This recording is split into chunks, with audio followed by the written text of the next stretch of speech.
700 doses of the modified vaccine Ankara Bavarin Nordic Mpox vaccines from development partners to control the ongoing Mpox outbreak. Since the declaration of the outbreak on the 31st of July 2024, a total number of 67 cases have been confirmed so far in 13 counties.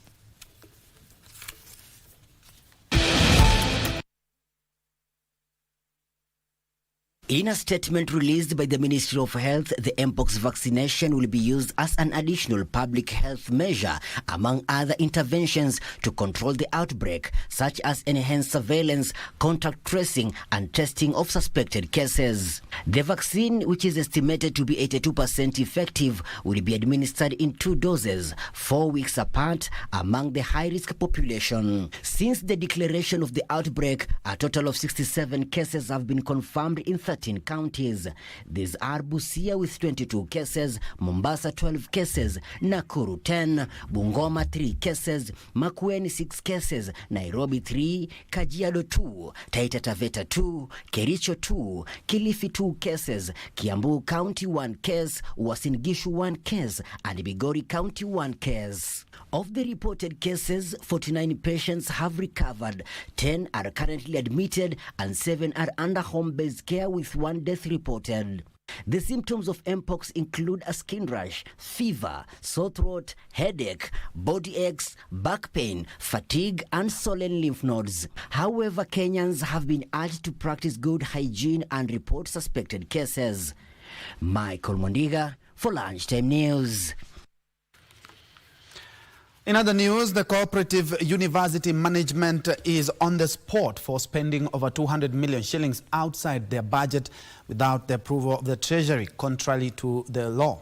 The Vice-Chancellor, Professor Kamau Ngamau, was at pains convincing the National Assembly's Public Investment Committee on Education and Governance why he allowed an over-expenditure in the year ending 2023, whilst showing little effort to enhance own source revenue generation by that institution.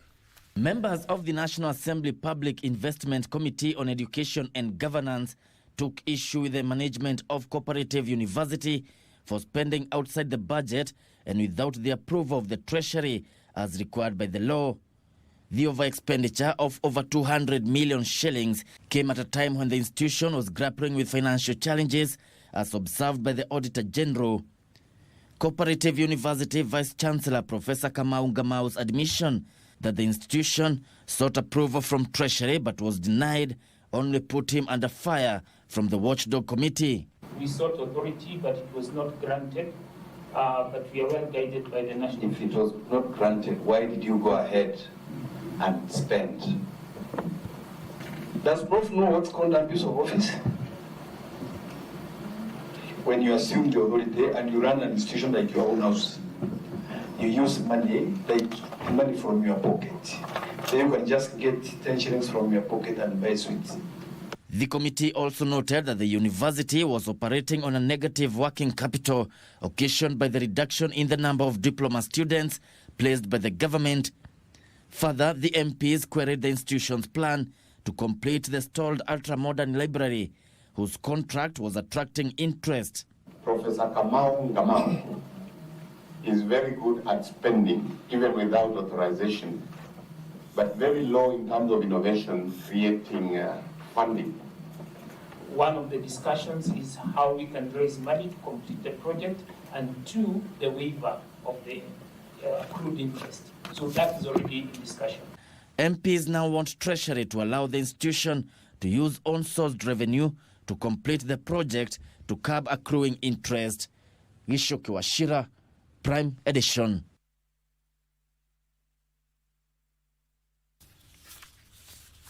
For our next story, we cross over to South Sea, where the IEBC selection panel led by Nelson Makanda is currently interviewing candidates for the IEBC commissioner's position. Let's first of all listen in. Be able to do that. Now, in a democratic process, it operates on the principle of delegated authority. Sorry? It operates on the principles of delegated authority. Yes. We elect our leaders and then we delegate them to work for us. Now, please name for us any two features of democracy.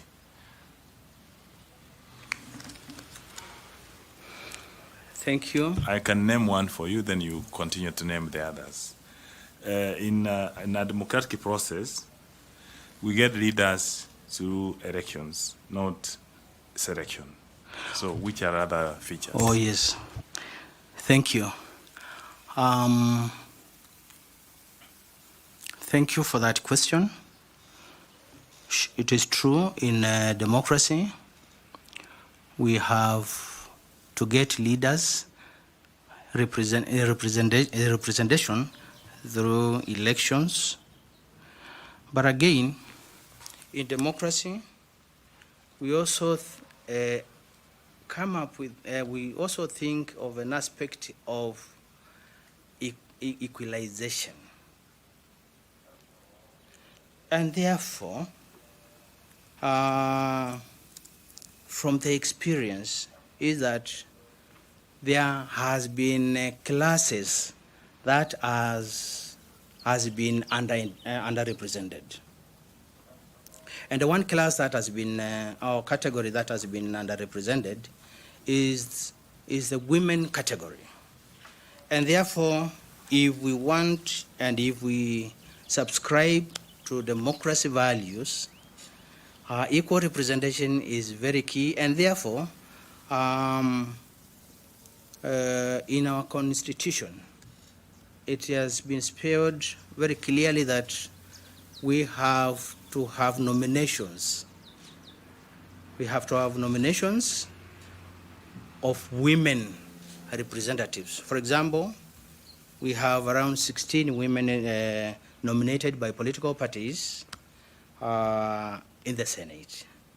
We have another area that is underrepresented, and that is the people living with disabilities, because they also need to be represented at the representation table. And therefore, the Constitution has come out with some regulations that we have a special seats for them. And if I may quote, we will be getting more from the Nelson Makanda committee a little bit later on. As you can see, that is one of the candidates being grilled in regards to matters IEBC and its reconstitution, integrity, and of course, when it comes to transmission of the results. In other news, the Orange Democratic Movement has conducted constituency-level grassroots elections, with the process drawing mixed reactions from members and supporters. While some welcomed the outcome, others, particularly the youth, expressed dissatisfaction, accusing political leaders of manipulating the process by handpicking individuals to serve in various party positions. A constituency, George Maigo was re-elected as chairman for another term, Grace of which emerged as the women leader, while Kenneth Obongo was elected youth leader. The election went on well, and I was elected as the chairman of ODM Karachuonyo. I'm requesting Joe Karachuonyo to be peaceful and to focus on the party. You know, when we have done election for the party, we are focusing for the bigger things. So let's unite together. For those who did not succeed, please come together, we work together. We are accepting everybody to come to the party. The elections, which saw the appointment of several other officials, were conducted at a Laura Chonyo Social Hall in Kendu Bay Town. Who have overwhelmingly come out and voted today. We have exercised our freedom of democracy, and that is the legacy of our party, ODM. Amid calls for party unity and cooperation among members, the exercise faced legal hurdles elsewhere in the region. We held a consensus whereby we even included our MP, whom of course called us, and we all went and we met together and we came to agreement. On Tuesday, the Political Parties Disputes Tribunal issued an order suspending the grassroots elections in Rangwe constituency following a case filed by Richard Opano, Clifford Obiero, and two others who challenged the legitimacy of the process. The respondents in the case include the Homa Bay County Elections Coordinating Committee, the ODM National Elections Board, and an additional unnamed defendant. Despite the tribunal's order, some ODM officials reportedly went ahead with the elections in Rangwe and announced winners, further fueling dissatisfaction among supporters in the area who declared the disregard of the tribunal directive. Giverson Maina, Lunchtime News. From politics, the spouse of the Prime Cabinet Secretary, Tessie Musalia, has officially handed over a new commissioned borehole to the National Police Training College NPTC main campus in Kiganjo, Njue County. The borehole, which was inaugurated in February of this year, is part of a larger initiative led by Tessie's Ushirika Wema Foundation, which is working to improve the welfare of the police officers through water projects in various police training colleges across the country. During commissioning of the borehole to the National Police Training College main campus, Tessie Musalia also unveiled a new water storage facility and distribution system at the college. The project, she said, is part of a wider plan to extend similar improvements to other police training campuses, including the National Police College in Embakasi A campus and General Service Unit in Embakasi B campus, and the Drive-In Camp and Utawala Academy in Nairobi, in efforts to improve the welfare of the officers. We are inaugurating our collective responsibility to ensure our officers work and live in an environment that respects their humanity, safeguards their health, and upholds their dignity. Kiganjo National Police Training College Commandant Nyale Munga expressed gratitude for the project, noting that it will significantly reduce the college's reliance on external water supplies, potentially cutting water expenses by half. Inspector General of Police Douglas Kanja, who also spoke at the event, urged the officers to take good care of the newly installed water resources, noting it is a shared responsibility. As the Inspector General, the welfare of personnel is one of my key priorities. Hence, this project, a decade donation by Her Excellency, will go a long way in ensuring that this premier college delivers on its mandate of training staff to the highest possible standards of competence and integrity. The borehole project marks a significant step towards improving the living condition of police officers, while also supporting government efforts to promote sustainability and efficient resource management across the country. Maria Ambo reporting for the Lunchtime News. Elsewhere, in response to the growing crisis of alcohol and drug abuse in the country, church leaders and police officers are calling for stronger collaborations to help rescue young people from addiction. The call was made during a police-led crusade in Kirato, Gatundu South, Kiambu County, where officers turned to faith as a tool for transformation. In Kiambu County, police have gone beyond enforcement, now taking on roles as counselors and evangelists. Reverend Timothy Maina, chaplain with the Administration Police, says the initiative has already made a visible difference among struggling alcohol and drug abuse addicts. Young people wametekwa katika pombe, na tunashukuru Mungu, wengi wamerejeshwa, wengi wameokoka, na wengi tangu tuanze wamefuata, kumaanisha hawajakunywa hiyo kiu Mungu ameishughulikia. Echoing his message, Reverend Osborne Ngure, serving Limuru and Deya sub-counties, highlighted the emotional struggles driving the youth into substance abuse. Wanasema kwa sababu ya hizo vita za familia, ya kwamba baba hata mkiachana na mama, ya kwamba kumbuka huyu mtoto anakuita baba, wewe mama kumbuka huyu mtoto anakuita mama, mpatie haki ya baba, mpatie haki ya mama, ambayo ya kwanza ni masomo, ya kwanza ni discipline nzuri, mpatie wakati wako bila kumtajia mambo ya baba ama ya mama. Wakati vijana hawajaoa, wasichana hawajaolewa, na pombe ndio inatawala, watoto watatoka wapi? Hivyo ndivyo kizazi kilikuwa kimeanza kupotea. Residents like Damaris Wamboi said unemployment and hopelessness are also driving the youth into substance abuse, with many even turning away from marriage altogether. Tena wakakaa bila kufanya kazi kwa sababu hana kazi ya kufanya. Hata hapa kwetu kukiwa kuna kazi, wanaojia vizuri ni kukaa. Generation ya leo itaisha. Maria Ambo reporting for the Lunchtime News.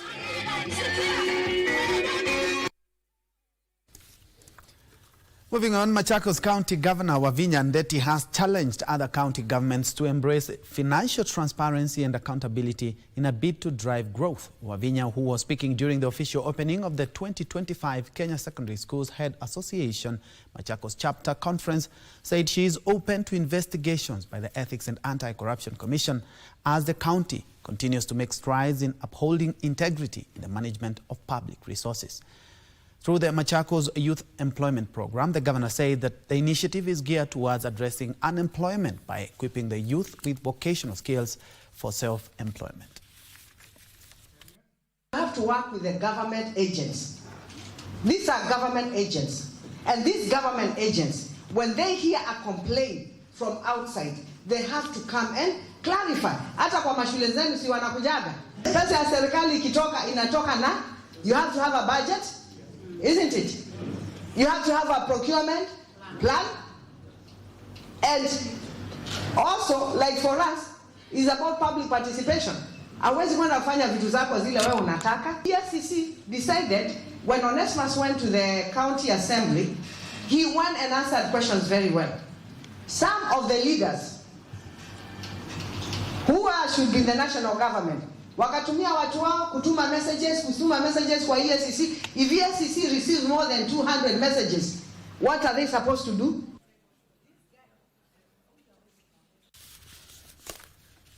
Now, players in the agricultural sector say embracing digital technologies will help improve productivity and decision-making. Speakers at the launch of the International Crops Research Institute for the Semi-Arid Tropics ICRISAT Africa Strategy in Nairobi, experts also say digitization is an easy way of transferring knowledge to farmers, adding that the move will also help on both youth into the sector.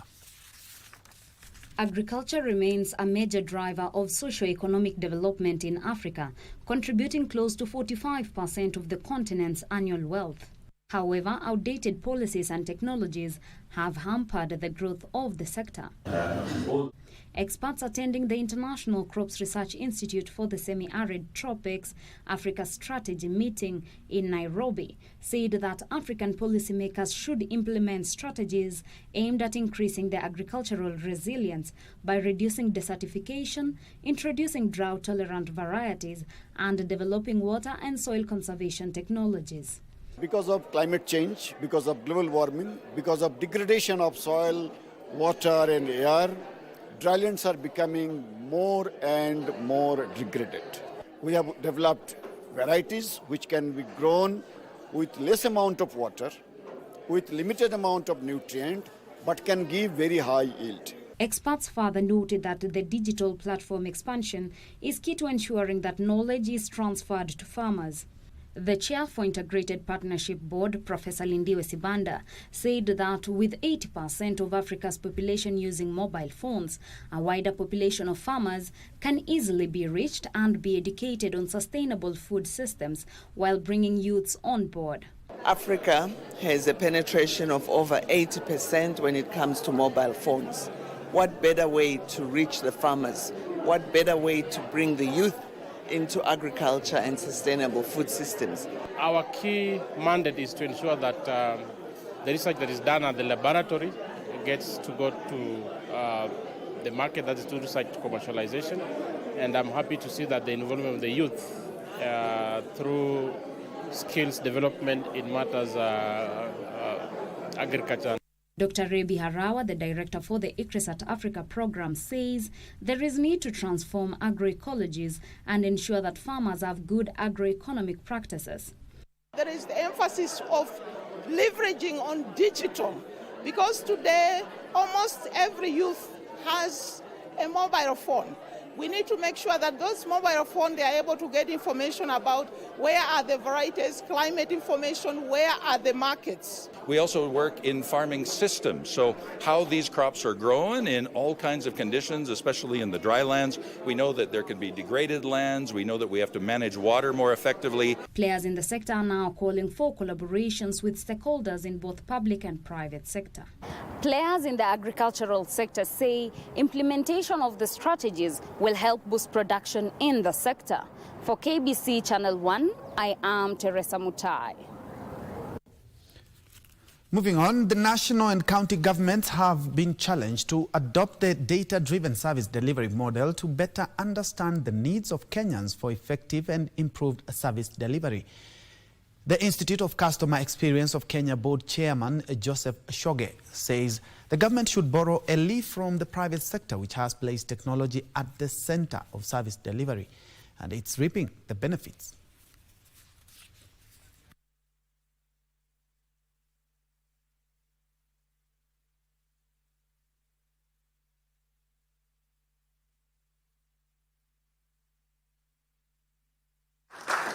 I also have the CC. People's lives are actually touched. When you go to get service from government or private sector, you actually touch in a humane manner.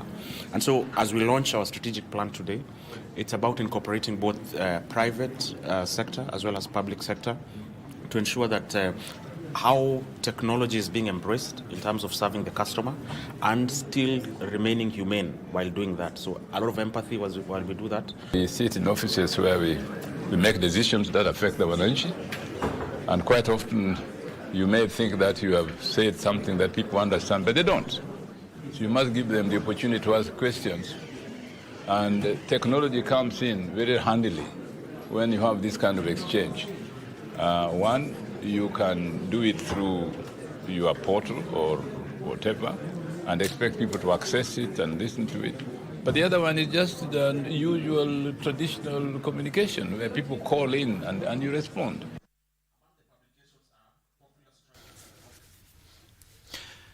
Labour and Social Protection Cabinet Secretary Dr. Alfred Mutua has announced that legal action is being taken against unlicensed and dishonest recruitment agencies that take advantage of job seekers. Speaking in Mombasa County during a Labour Migration Advisory Group meeting, Dr. Mutua said all registered recruitment agencies are now required to refund payments if job opportunities abroad are cancelled or even delayed. He emphasized that his ministry is determined to stop exploitation and scams in the labour migration process. Labour and Social Protection Cabinet Secretary Dr. Alfred Mutua urged job seekers to check with the National Employment Authority before paying anyone for jobs, highlighting the importance of verifying agencies and undergoing proper pre-departure training.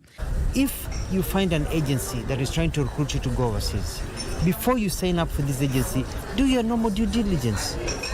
Go to National Employment Agency, look at the documents on the internet and try and see, is this agency registered?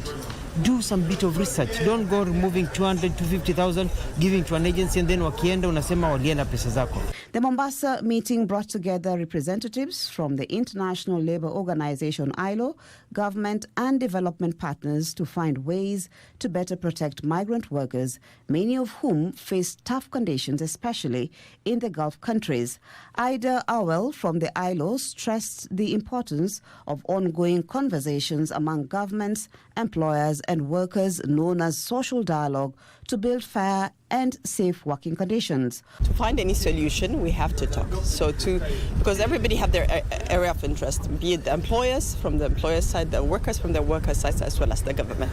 Omar Farouk Osman, head of Federation of Somali Trade Unions, shared the struggles faced by Somali workers in Gulf, including abuse, unsafe conditions, wage theft, and lack of legal protection.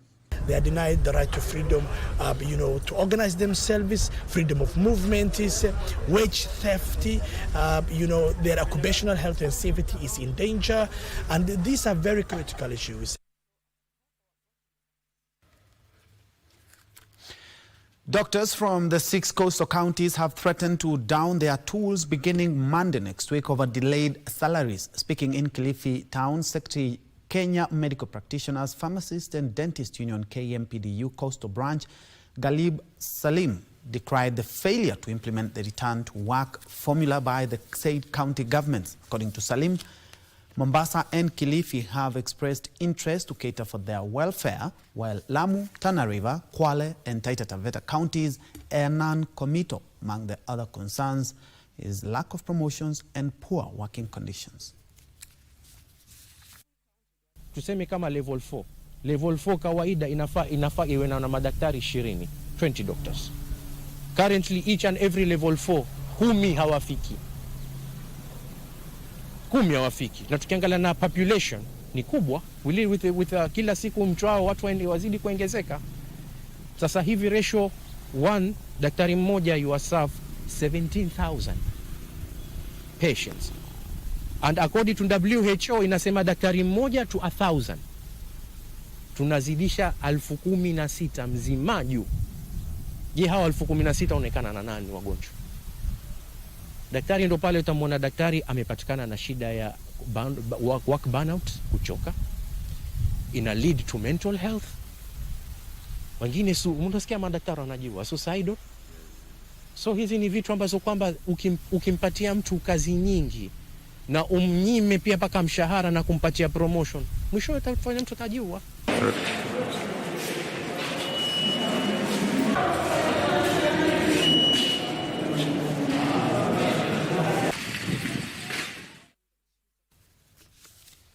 At about 27 minutes past the top of the hour, we are due for another break. But when we come back, we have all the latest from the business world.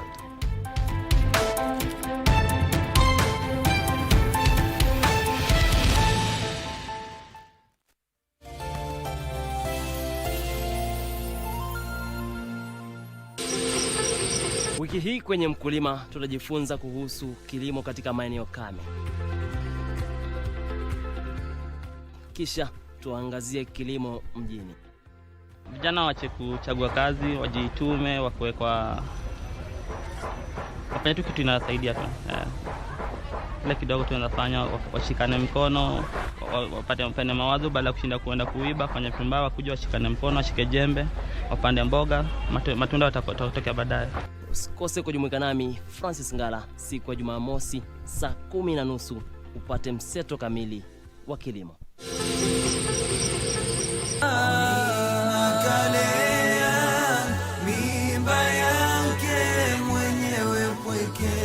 Usafi umegawanyika sampuli mbili: at-taharatu al-ma'nawiyya ay al-qalbiyya, usafi wa kimoyo, na pia at-taharatu al-badaniyya al-hissiyya, bimaana usafi wa kimwili.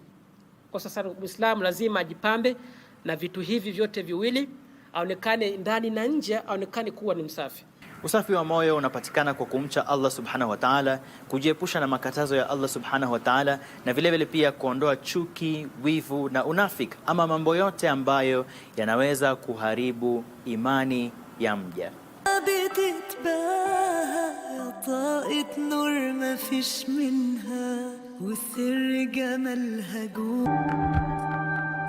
I wouldn't wish you for my worst enemy. Please delete that audio from your phone, from Jabali's phone, pia kutoka simu mzao yake, please. Say it for yourself. Ulisema unajua about our past. How much of our past do you know? Mkutano mshafanya na mkamalo. Mama Jabali ashafika, ni wewe hata tunangoja ufike tuanze. Anakupigia simu kwani simu yangu imezima? Tutamtegea. Huyu jamaa alizima simu na akapotea hivyo, zira aliendaje? Kwani nili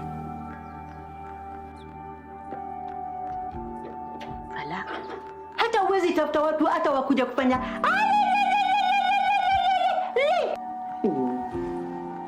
Mimi na Mama Chene tunashiriki kwa kanisa moja. Ukaamua mletee maua? Hapana, hii ni adadake.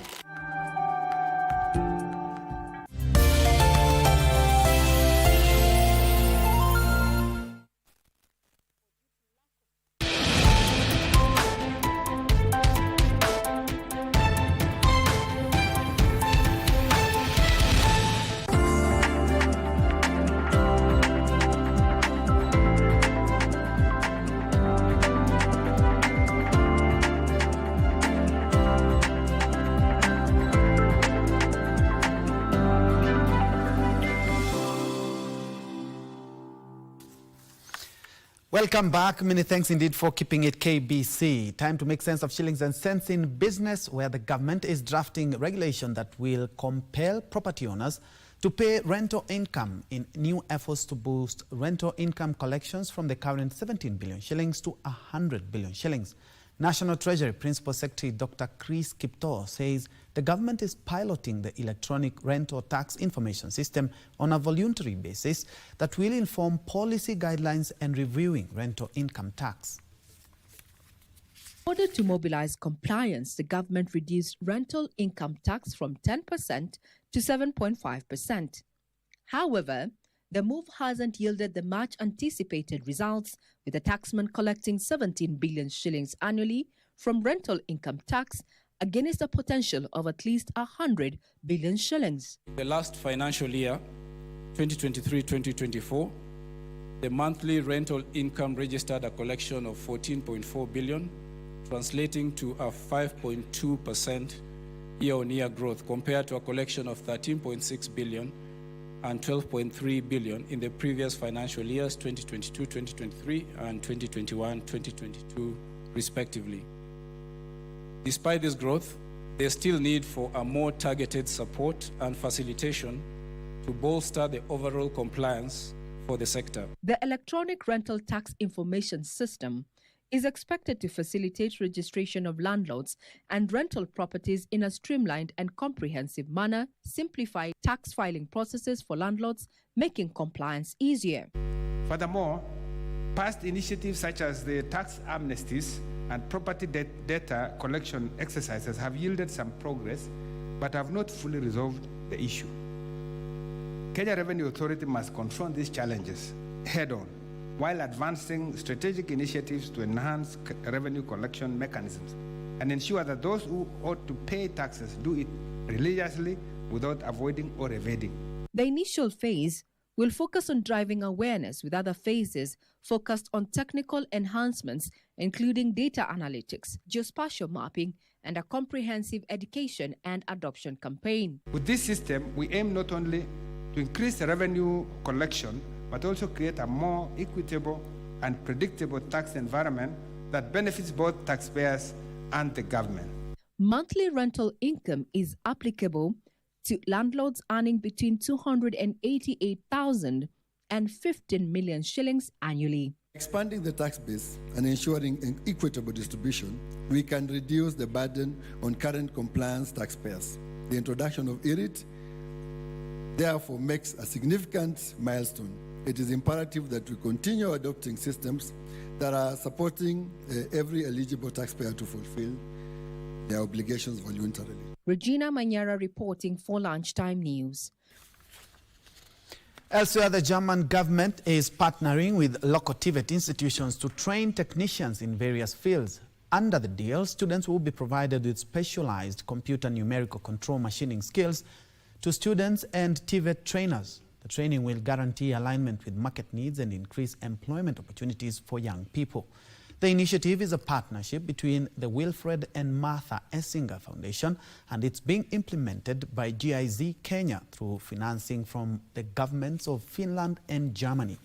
Germany Deputy Ambassador to Kenya, Alexander Fili, says the initiative seeks to strengthen TVET institutions by enhancing their capacity to deliver high-quality industry-relevant training. Through specialized training of trainers courses, trainers from 20 selected TVET institutions will be equipped to transfer CNC machining skills to at least 500 students, preparing them to cater for careers in Kenya's fast-evolving manufacturing sector. First of all, we need to start creating also the demand for things, right, in the country, because without any demand, obviously in industrialization, it's not really worthwhile. So for the moment, we need to create the demand, and then once we have the demand, we need to have people that are able to fulfill the demand. Most importantly, it's based on us uplifting our capacity to usher in a new chapter, which is Industry 4.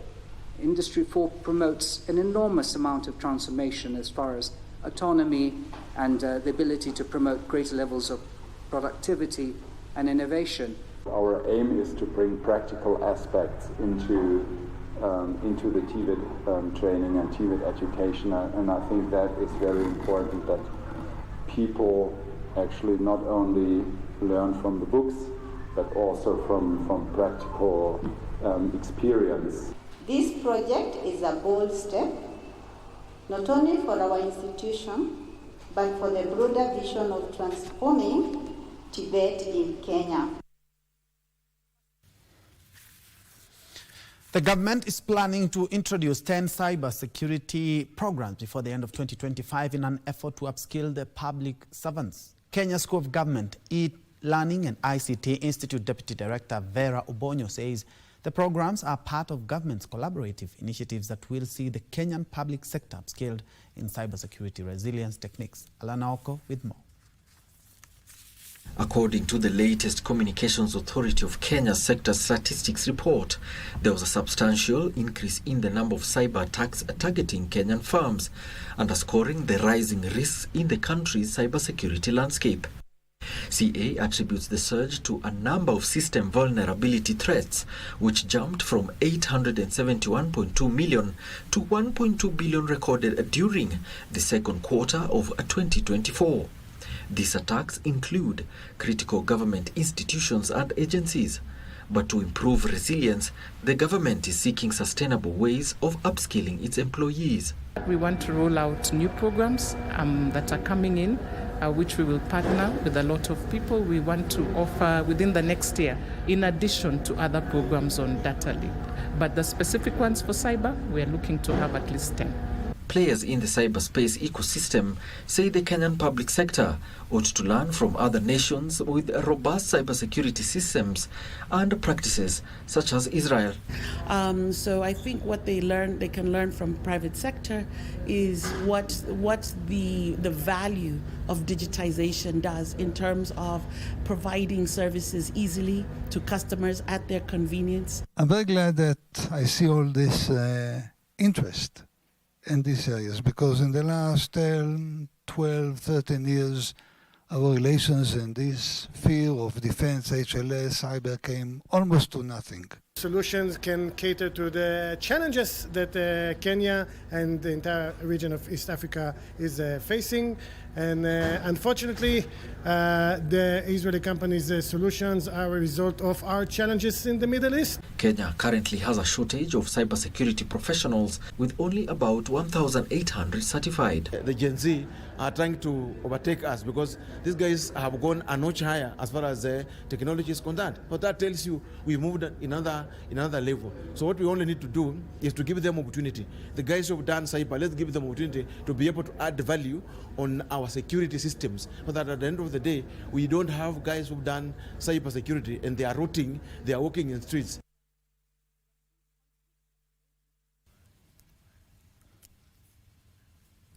The government says it is eyeing e-commerce and artificial intelligence AI to enhance trade between the European Union and Kenya. Cabinet Secretary for Information William Kabogo says this will streamline trade processes, promote transparency and accountability in trade transactions, and lower the cost of doing business.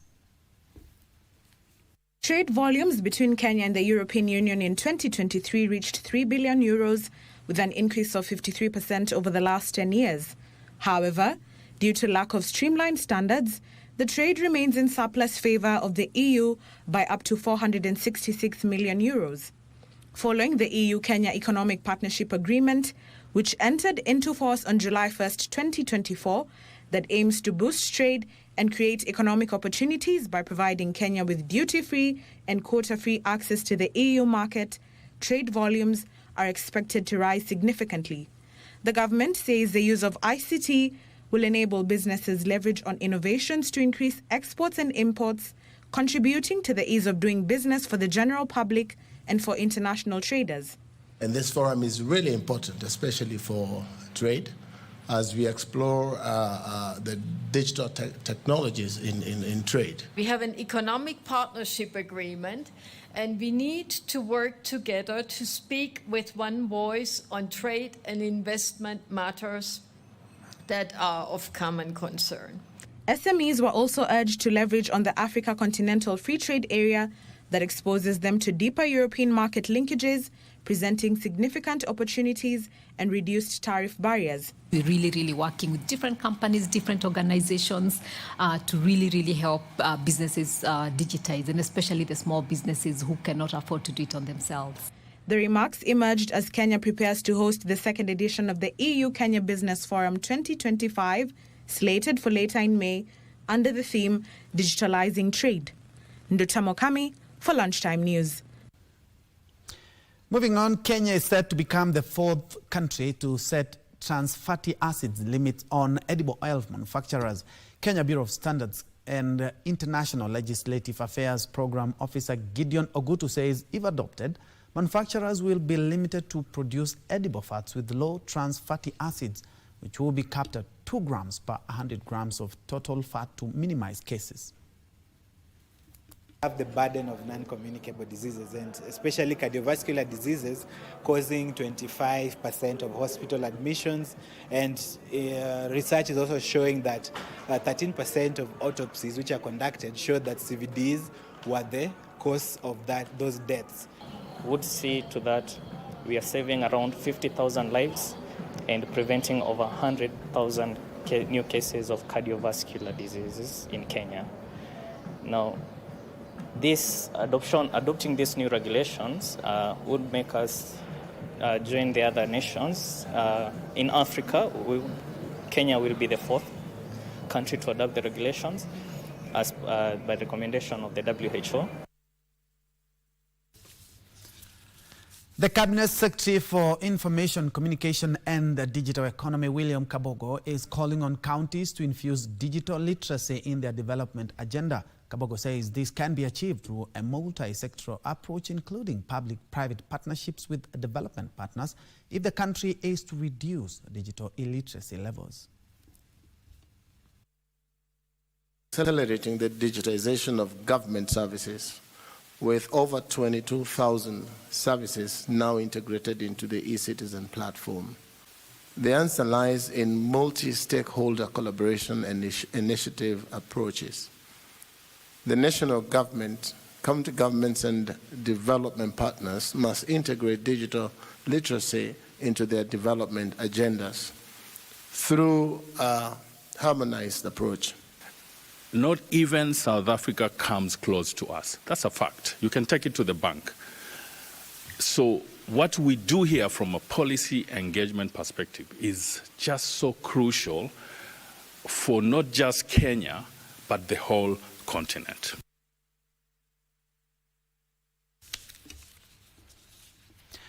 There is need to increase funding for research and innovation in the agriculture sector. Technologies for African Agricultural Transformation East Africa says research in Kenya remains underfunded, resulting in low agricultural yields. Member states that have endorsed the Kampala Declaration that seeks to transform Africa's agro-food systems in the next 10 years. The declaration aims to increase agricultural output by 6% annually, driven mainly by increased research and innovation. The private sector has been encouraged to consider funding innovations and research to increase agriculture production. Fortunately, when we come to national programs, usually the research is least funded. This is because research is a long-term activity. Private equity is tipped as the catalyst of innovations that will modernize farming and increase production in Africa. Funding is going down even with the donors. So we must begin to diversify, look for new ways, be innovative. Innovators have been encouraged to design digital tools that can assist small-scale farmers mitigate climate change effects.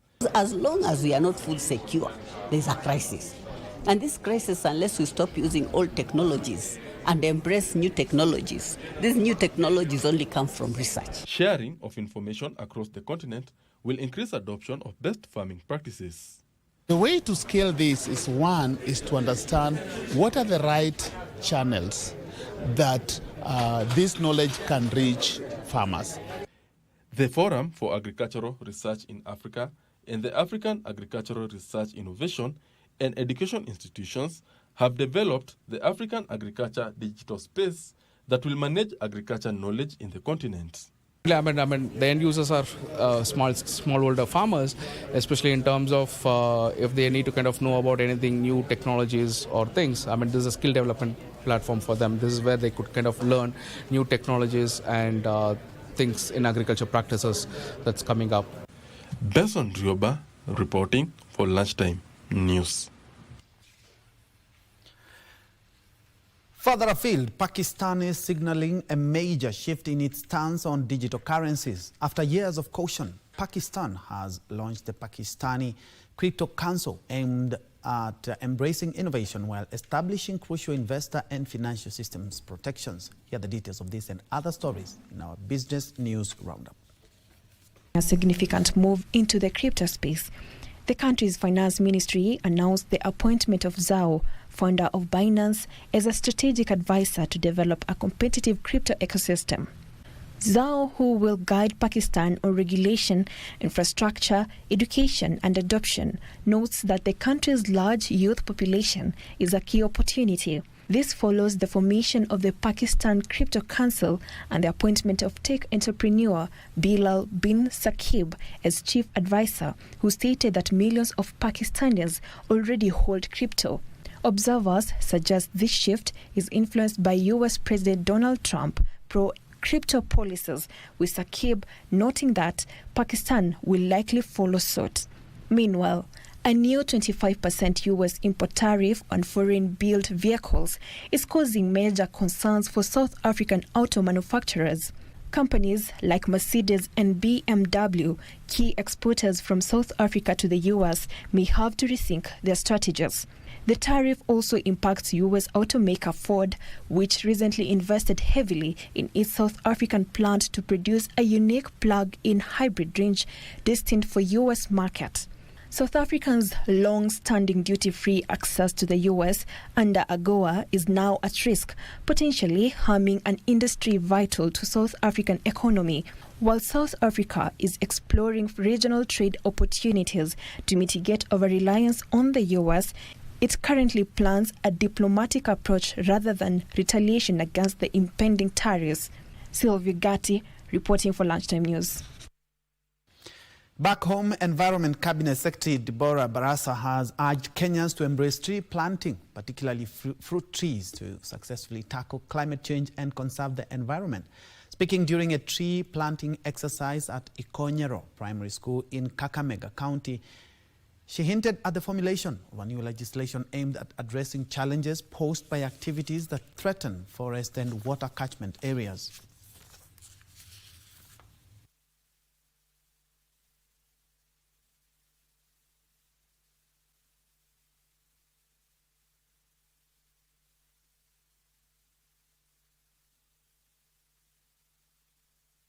Kama unaweza mnunua mti upande kwa shamba yako, upande hapo karibu na barabara, itaweza kuzaa matunda mengi na sisi wote tutafurahia avocado na maembe na matunda yote hayo. Tunataka kuambia mashule yote, panda mti wa matunda. Tupande miti. Kati ya hiyo miti 3 miongoni yao iwe ya matunda. Niposa Mkenya yoyote hata akikosa chakula anaweza pata matunda ale na ashibe. Unajua mimi kuwa daktari pia naangalia mambo ya lishe bora. Cabinet Secretary for Sports Salim Mvurya continued with his stadia inspection around the country, this time making a trip to Makueni to inspect the Wote Stadium that has seen no activity for a period of 9 years.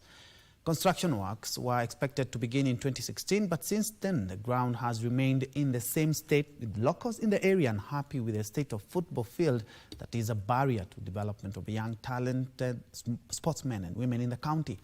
During his visit to Makueni, where he was engaging with youth while inspecting ongoing projects, CS Mvurya faced tough questions on the numerous government initiatives that remain incomplete till now.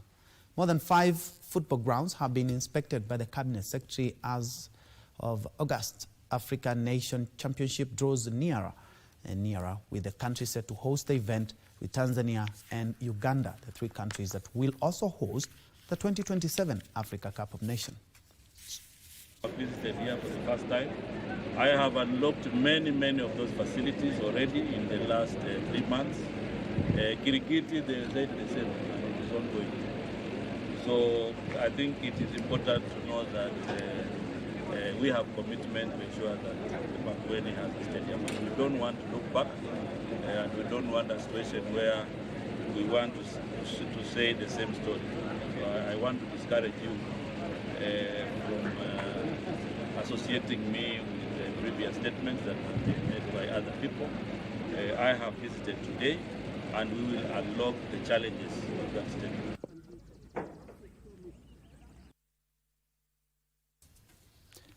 In athletics, organizers of the 6th Kipkeino Classic are confident of staging the best ever World Continental Tour set for the 31st of next month at the Njue National Stadium. The fourth stop of the Continental Tour will be staged between the 22nd and the 24th of May in Zagreb, Croatia, followed by Poland, meet on the 30th of May. Top sprinters from around the world have been invited to the 6th Kipkeino Classic, with Kenya keen to use the event to nurture and motivate local sprinters. Kipkeino Classic is has grown from leaps and pounds since the inception. The first initial event was very difficult because we didn't know much how to organize an international event because of the newness of it. But the team that has worked very closely, at least Kenya, the ministry, and all the stakeholders that have worked very hard to make sure that this Kipkeino Classic is a success. It is a household name now in Africa and in other countries of the world. Race director Barnaba Korir says the tartan track at Njue National Stadium will be replaced in time ahead of the event. We have had issues because of the tartan itself, which is worn out, and the discussion has been going on between at least Kenya, the Minister of Sports, and also the Stadium Management Board on how we could go about in ensuring we get the new tartan. So far, it has been successful. The government have pledged the amount of money that was required, and also bringing in the tartan which was in Mombasa. So they are going on very well. And I'm sure that if all goes well, this tartan now you are seeing here will be removed within the next 2 weeks, and then a new one will be put in. The previous 5 editions have seen the participation of world and Olympic sprint champions. This event attracts more sprinters than even the long distance, so maybe because of altitude, and it is suitable for some of the sprinters to compete in high altitude venues. So we are very happy, and Kipkeino Classic is going to be big and grows to the extent that we hope that one day, sooner than later, we transfer to be a Diamond League. The Continental Tour Gold Label event started last month with the Thea Morris plant meet in Australia on the 29th of last month, followed by the Botswana Grand Prix set for tomorrow, with the third meet, the Golden Grand Prix, set for Tokyo on the 18th of next month. Kenya has got so many athletes, and we are all aware of that. And it's very difficult sometimes to deal with more than 5,000 athletes. You have seen yesterday, the last 2 days in Nakuru, the number of athletes who were there. And it's not only Nakuru, different parts of the country where there's an event, thousands of athletes stand up. So for AK to manage it is not an easy task, and to test everybody is very, very expensive, and that's why the government came on board and gave us the money to go ahead with the program. So what will happen now is we have given a chance to every athlete that has the potential to be in the testing pool, so that every person who runs well, be it in Kipkeino Classic or National Championship or Njue or here when they are running the weekend meetings, then they are captured, and then AIU or DADAC will make sure they are tested not only during competition but where they are staying.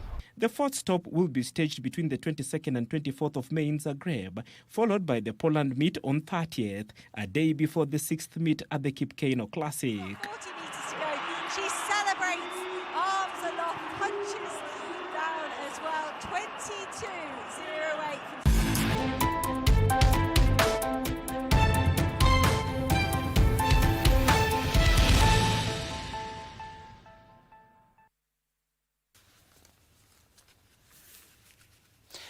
Very well, my news director Mugo Kariuki informs me my time is up, but allow me just to point out what happened last night in the UEFA Champions League quarter-final matches, beginning with Spain, where Barcelona beat Borussia Dortmund 4-0, while in France, PSG beat English team Aston Villa 3-1. The next legs will be played in the coming week. And allow me also to mention that today, the Europa League continues together with the Conference League. Manchester United fans will be facing Lyon at about 10 p.m. Tottenham fans should expect a tough match with Eintracht Frankfurt of Germany. Chelsea will be playing against Legia Warsaw in the Conference League, while Real Betis will be playing Bielefeld. Just to mention some of the matches that we do expect right here. And as always, you can trust KBC Channel 1, your true sports partner, to come up with all those results, the sounds, the joy, and the tears as well. Many thanks indeed for joining us. My name is Njue. Brian Muraru has been my colleague on the bottom right of your screen. On behalf of everyone who's made this success, don't forget to check out our social media spaces as well. Have a good one.